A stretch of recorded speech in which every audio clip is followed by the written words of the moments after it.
What is slowing Bitcoin's growth? Hello everyone and welcome to our channel dedicated to the world of cryptocurrencies.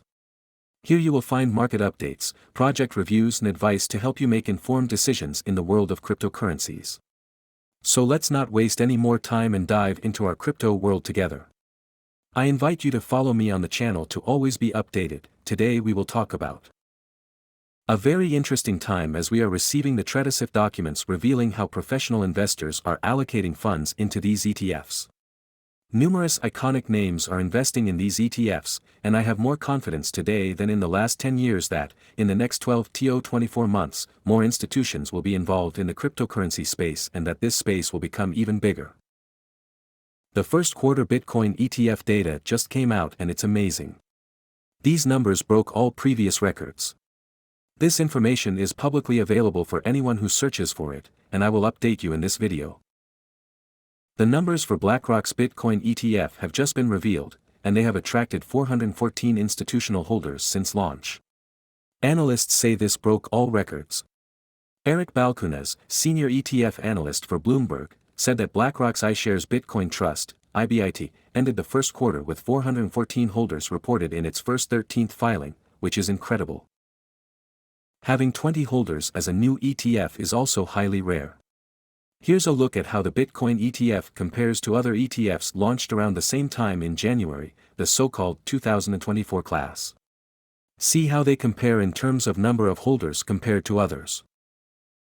We see institutional interest in buying Bitcoin, and why not, when BlackRock CEO Larry Fink states that he is very optimistic about the long-term viability of Bitcoin, and that their ETF is the fastest growing in history of ETFs. This creates a FOMO, fear of missing out, effect among institutions, and we are seeing just that. Who are the largest holders of Bitcoin via BlackRock ETF? The largest institutional holder of IBIT is Millennium Management LLC, the second largest is Schoenfeld Strategic Advisors LLC, and the sixth largest is a U.S. state pension fund, the Wisconsin Investment Board. It's significant. Comparing other ETF issuers to BlackRock, Fidelity has 235 institutional holders, Bitwise has 98, ARK 21 Shares has 75, and Grayscale Bitcoin Trust has 619. Grayscale Bitcoin Trust is now seeing positive inflows recently, no longer plagued by the ETF sellers we saw in the first few months. Total net inflows into Bitcoin ETFs have returned to positive territory after a period of stagnation. We are starting to see more buyers than sellers, an increase in buying pressure. With all this success, we're seeing more CIOs and CEOs and leadership speaking to the press.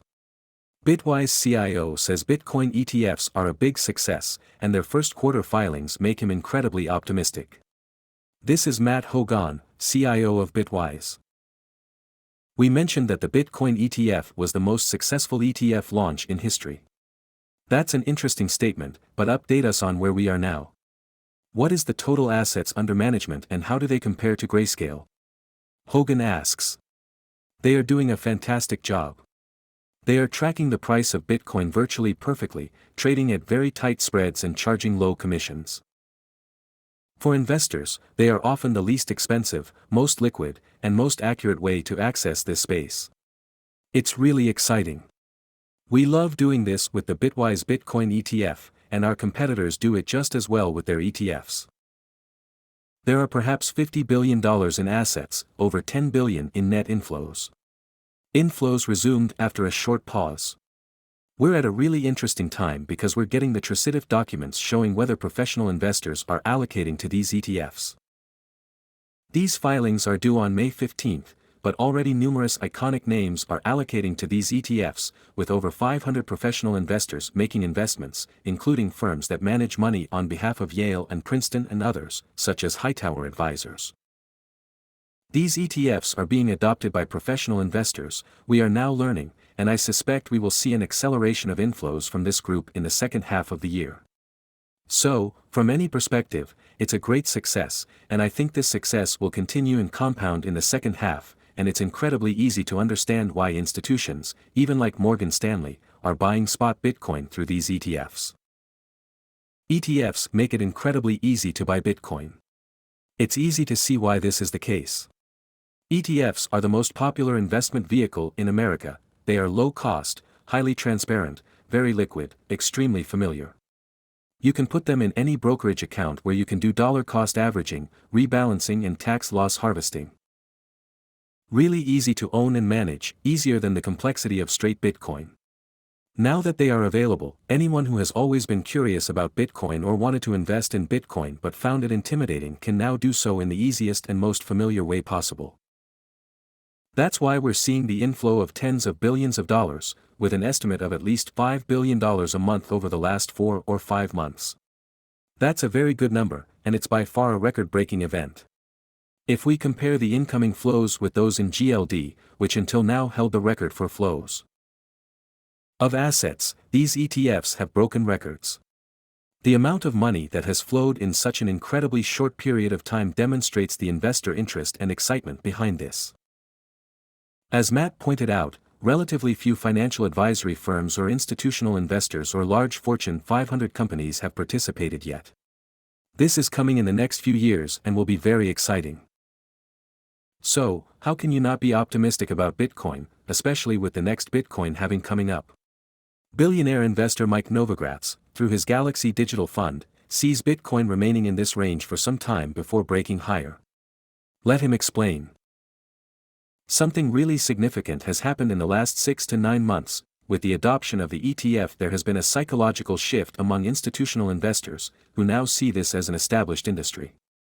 Now we have people lending us money without collateral, and the phones are ringing non-stop with potential partnerships. Every major institution is trying to figure out what tokenization will mean for them. Today I have more confidence than ever that, in the next 12 to 24 months, more institutions will be involved in the cryptocurrency space and the space will become bigger.